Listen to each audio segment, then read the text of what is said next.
نهار كبير هذا منعم رئيس صندوق صوفي كامل ديال اقليم الجزائر. كي جاكم الصراحه دابا هذا خصنا نتعاونوا عليه باش نخليو في هذا المستوى. حنا انتم كمنتخبين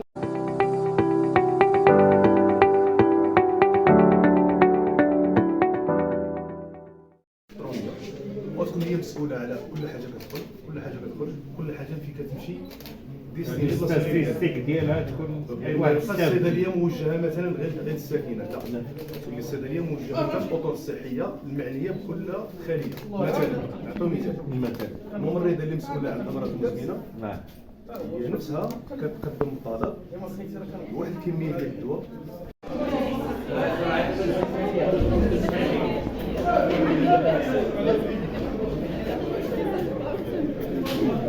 بسم الله الرحمن الرحيم. الدكتور خرمز فؤاد، مندوب وزارة الصحة والحماية الاجتماعية بإقليم الخميسات. حنا اليوم بجامعة الخميسات واحي تنظموا يوم ديال الابواب المفتوحه لهذا المركز هذا بعد ان تم تدشينه من طرف السيد وزير الصحه والحمايه الاجتماعيه. اليوم حنا نديروا زياره ليه مرفوقين بالمجلس القروي وكذلك فعاليات المجتمع المدني وكذلك بعض الناس الذين يشتغلون في المصالح الخارجيه.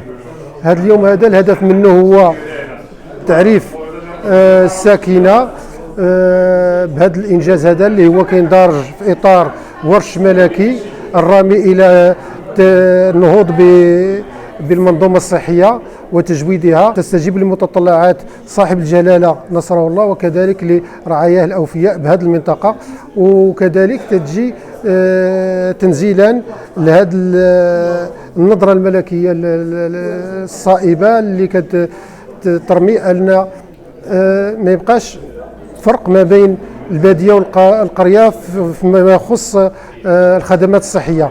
فانتم كتشوفوا هذا الصرح هذا مهم جديد، مواصفات جديده وكنسميه من الجيل الجديد ديال المراكز ليكون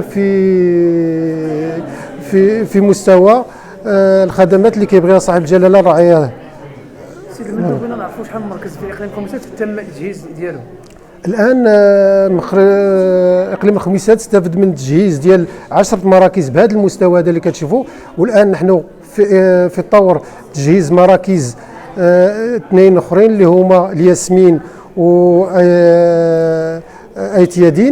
ايتيادين، بالاضافه اننا مستمرين في هذا المسار في الشطر الثاني حتى يتم ان شاء الله الرقي بالمصاف ديال هذه المراكز الى هذا النوع هذا من التشييد والخدمات.